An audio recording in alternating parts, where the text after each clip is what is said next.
We'll bring you that in just a second. They're going through the formalities there. Just once the lads get underway, you don't need to be hearing all that sort of stuff that goes on in the background. Joe Schmidt's about to name his team. Here we go. Saturday evening, as follows: Healy, Rory best captain, Tadhg Furlong, Ian Henderson and James Ryan.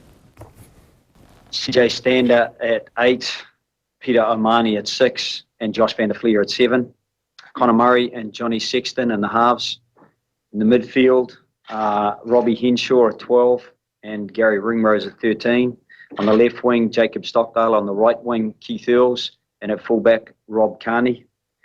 The replacements are Niall Scannell, Dave Kilcoyne, Andrew Porter, Tadhg Beirne, Rhys Ruddock, Luke McGrath, Joey Carbery, and Jordan Larmour. Joe, after Jordan Larmour's one of the match performance against Low, is there any temptation to go with him ahead of Rob Kearney? Yeah, there's probably 4 or 5, maybe half a dozen reasonably tight selection decisions, and you weigh up the experience, the previous performances against particular opposition, and combinations, and you make a decision. That's what you believe the best informed you can make, but you can't guarantee you've got any decision right until the game is completed. What were those other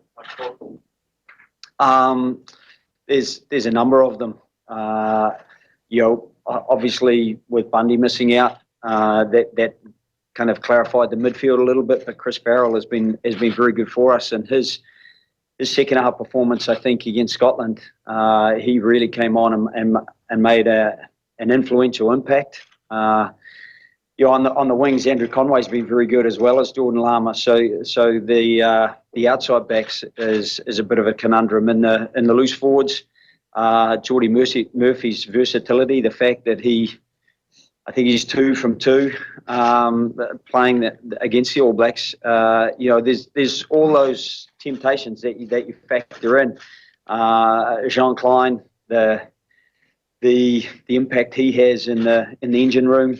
So we've tried to add up as best we can. The combinations we think that will best serve us in this particular fixture. So what is it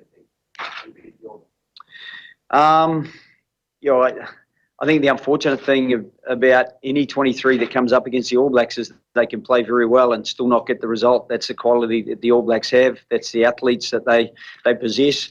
But one of the things is that they have connected up very well, that they have had some pretty successful experiences together.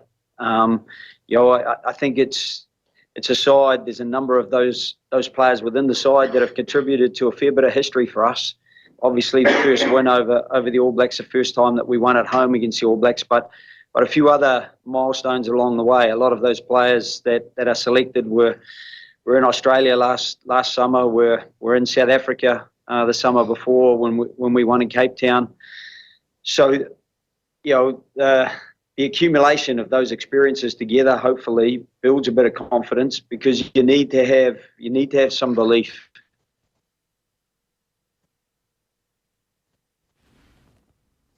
You can't go on. You've got to go out and put your best foot forward, and we hope that this 23 will be committed to doing that.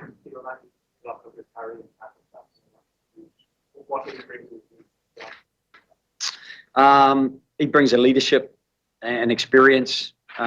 He's a very effective line-out operator for us, and it's part of it is the structure, the way that he ends up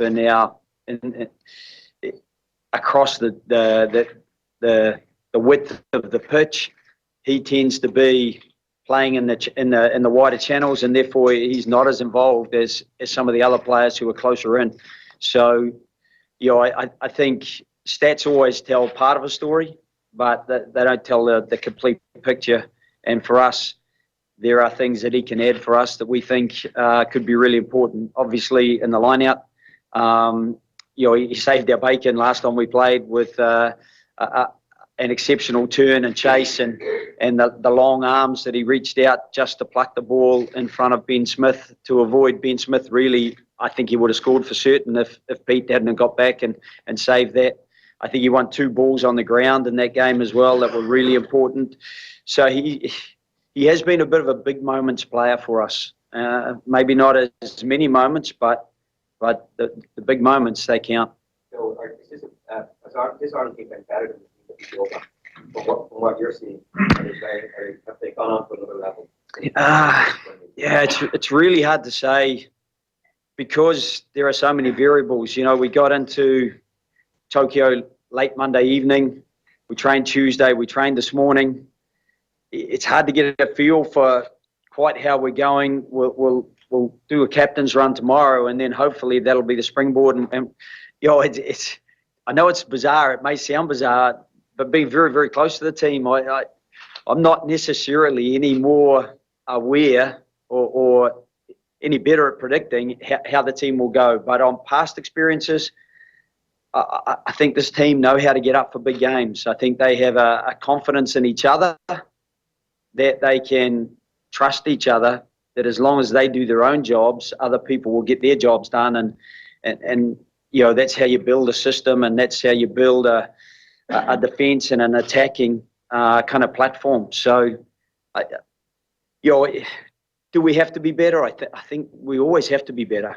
I think the All Blacks are they're always kind of raising the bar, and everyone else is chasing the bar and trying to get to the same height. So, you know, I guess it is genuinely something we'll find out on Saturday. So one good thing, the flip side, you have a big actually they might got better off the back of the speed. Yeah, we're certainly not going to sneak up on them anymore. You know, we're not going to surprise them. I think they're well aware of how we play and what they're going to do to combat that, and what they're going to put into their own armoury to make sure that we're chasing them about. So, you know, I wouldn't be a great believer in you learn more from your losses. You learn more from every experience, and there are so many variables that go into a result in the test match that you know, I learn from every win, loss or draw that we have, just because you get a little bit more information about an individual player or on how this sequence works or how that defensive map went at that particular time. So, look, I've got huge respect for Steve Hansen, for Ian Foster, for the full coaching staff. Mike Cron has been there, you know, for a long time, and he's seen a lot of big games, and he's creative around the line out as well as the scrum and how you can manipulate opponents. So, you know, there's a host of challenges for us. Scott McLeod, you know, has spent 3 days in our camp many moons ago, and so he'll be very aware of how we function, and he's now looking at how they're going to function against us. So those are the tight circles that rugby work in.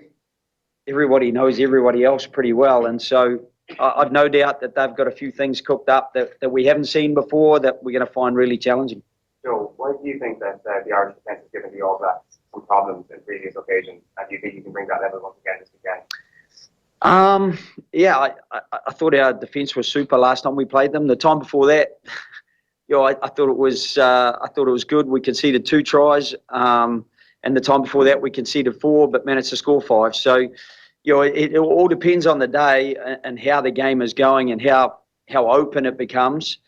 But you know, you'd like to think that your work ethic is a big part of your defence, and I know that our players will be committed to working hard individually and for each other. So I know that one of the things Steve says, and he's said it for many years, I've heard him say it back when I was coaching Super Rugby, is that your kicking game shapes the defence, because, you know, you've got to be able to cover the space in behind so that your front line can function, and if they're continually turning you around, and I think there's a misconception that the All Blacks don't kick as much as anyone else. They kick as much as anyone else. Unfortunately, they just kick really well as a rule, and that makes it challenging for opponents. Rory, where would you use this team to be at this stage of the week, and why is it you feel that this group of players have got up for these big games in the past? Yeah, look, I think where Joe says it's a short week, so you put a lot of pressure on players to do a bit more work away from the pitch. I suppose it's hard to judge where that is until you play. I think we're in a reasonably good spot.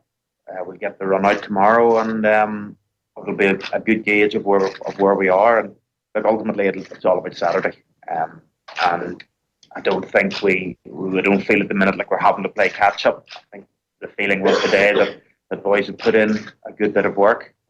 But like I said, it's all about Saturday, and it's all about which team can turn up and implement their game plan best and deal with the pressure of quarter-final rugby, of knockout rugby, and go from there. Why do you feel that the team just have got up for those big games and have this group of players? Look, I think it's a very competitive bunch, and that probably starts with the team selection. I think that everyone pushes hard to be in that squad. It's no longer you kind of know what the 15 is going to be, and the rest just sort of are there to make up the numbers. There's everyone. What are we, squad number 33 now? We've got up to that every one of those 33 players believe that they're good enough to start, and they show it in training. And I think when you get that you get people driving each other on. Whenever you get competitive players that are not used to winning things at international level or club level, it's a good mix. Just talking about the respect that you have for the Kiwi coach staff, I just wondered personally how much you enjoyed this rivalry, when it's all said and done, is it something you look back on fondly?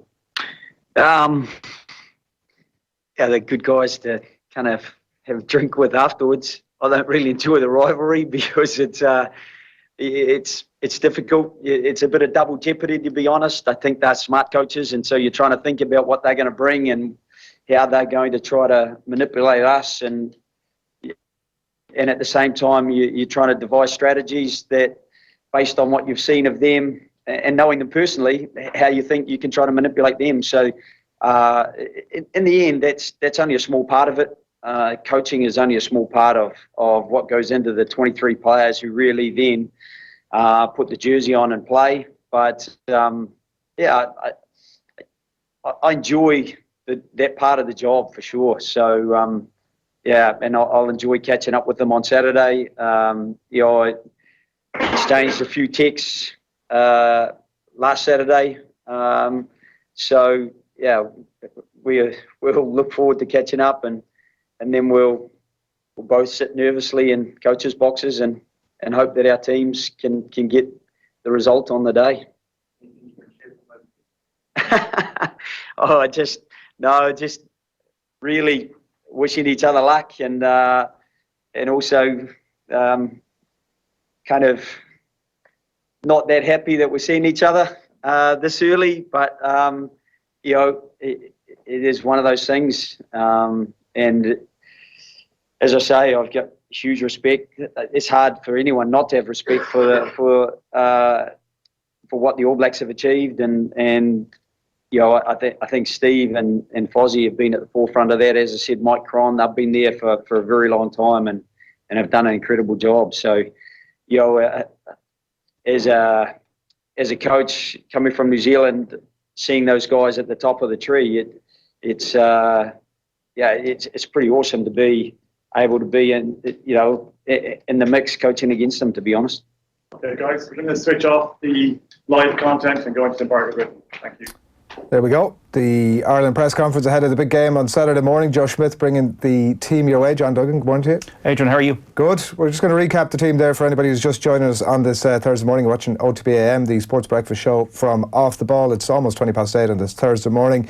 The team, as you've been hearing, at full-back, a big question mark over that selection, but he's gone for the tried and trusted, who's Rob Kearney at full-back for the game. It's Keith Earls and Jacob Stockdale on the wings. We've Gary Ringrose and Robbie Henshaw linking up in the midfield, of course, in the absence of the suspended Bundy Yaki. That's another one of the 3 changes there. It's as you were in the halfbacks for the 56th time in a record-breaking number partnership there for Johnny Sexton and Conor Murray. Up front, the tight 5 really writes itself. It's Cian Healy, Rory and Tadhg Furlong, Ian Henderson and James Ryan in the second row, and then the return of Peter O'Mahony to the back row alongside Josh van der Flier and CJ Stander as well. Interesting comments from Joe Schmidt there, talking about Peter O'Mahony particularly, saying that he's a big moment player for us. He says he thinks, I love this Joe Schmidt commentary generally, I think he won 2 balls on the ground against New Zealand, he says. You can be absolutely certain that Joe Schmidt is 100% certain 200% balls that Peter O'Mahony won in the game, that he's trawled through all of that with a fairly fine tooth comb in terms of his selection for this game, probably well in advance of the World Cup, you assume as well.